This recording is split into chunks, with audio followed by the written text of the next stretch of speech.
Box from Golfworks showed up. It's shaft season, so what's in the box?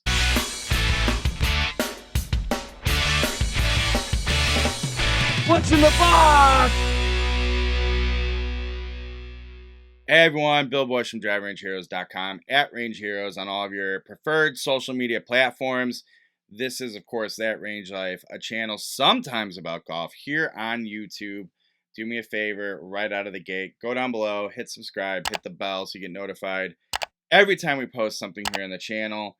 And if you don't mind, since you're already down there, give us a thumbs up. It really helps us and we appreciate it. So this is an interesting one. My good friends over at VA Shafts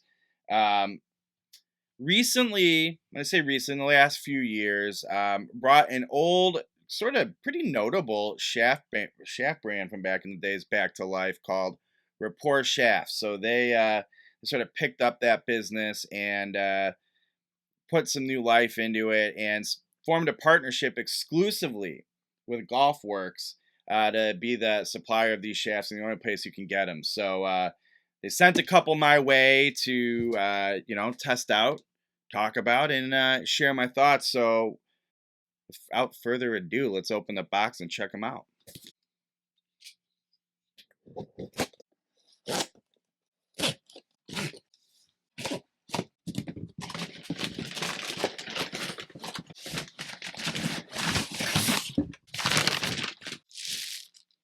All right, so there's two different Rapport shafts, sent them both to me, and let's start off with the classic Rapport Core Blue, the Rapport Core Blue.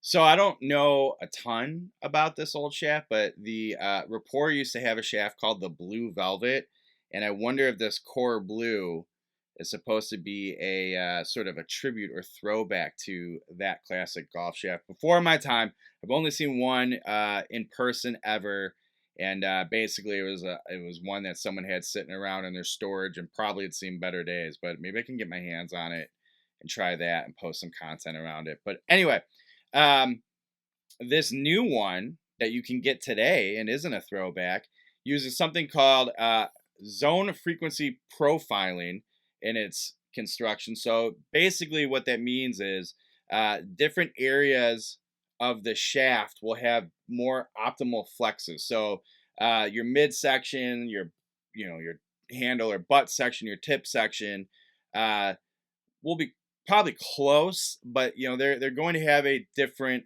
level of stiffness to get the player in this profile the most optimized shot performance and feel that they can get in the design. Okay, and so each weight and flex within the lineup has an optimized set of characteristics in terms of launch and spin for the player that's most likely to be swinging that. Like, for instance, you aren't going to have me with 110 on a bad day, 115 on a good day, mile-an-hour swing speed, playing a 45 gram-ish, regular flex shaft. So they aren't building that. That shaft's not going to be optimized for me. That's for the player needing a little help with their speed, probably looking for a little more launch and spin to hold the ball in the air. Whereas something in the stiff or extra stiff is going to spin a little less, be a little more stout, probably have a lower launch. That said, this is a mid-ish launch shaft, as I understand it. In the stiffer flexes and the softer flexes, it'll be a little higher launch and hold the ball in the air. That said, it's not supposed to spin like crazy, so it should still be easy to control. This is a $90 golf shaft, and they're using high-end materials, so you're going to get good feel and performance. These days they can use better stuff to make these shafts than they used to be able to. So a $90 shaft today is going to feel better than a lot of the premium shafts from yesteryear. And so, they're doing a good job in an affordable package, giving you really pretty impressive stuff. In theory, I will find out in testing, of course.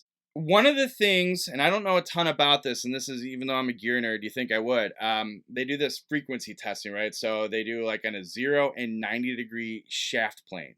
If you know what that means, leave a comment down below and explain it. But basically, It's ensuring that there's symmetry to the shaft and it's consistent in how it flexes. So it's not like I'm assuming that's thinking of like when you pure a shaft and they say they have a seam, and so like the bend might be different depending on um, the angle at which it's installed. So they're saying they're testing, I think, makes the flex profile consistent no matter really how it's installed in the shaft, or how you're swinging into the golf ball. Okay, ultimately that's going to lead to more consistent feel and more consistent performance, making a repeatable consistent performance, right?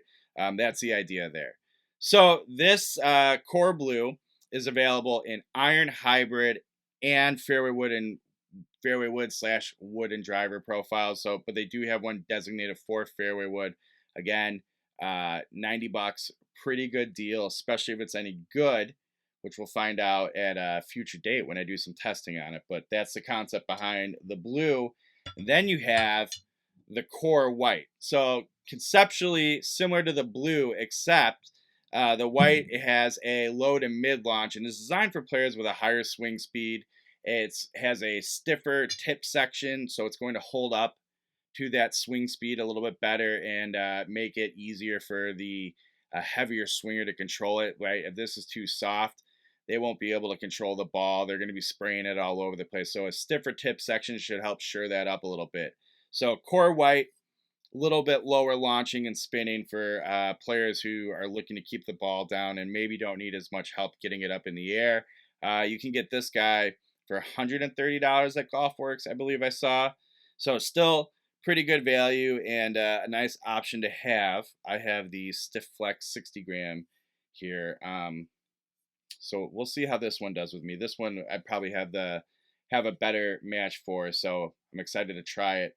But I've been hearing good things. This is the first time I've tested or swung any of this Rapport stuff and had it in hand. By all accounts, since VA's taken the helm with Rapport, the quality of products been pretty solid. So Golfworks.com, that's where you go to find these things. If you've hit one before or have any thoughts on it, make sure you leave a comment below. Let us know. And like I said, go follow me at Range Hero. So when I get something posted on the website, you'll know. You can check it out. And otherwise, make sure you're following us over here at That Range Life, and we'll get something posted in the near future as well. Thanks for stopping by. We'll see you next time.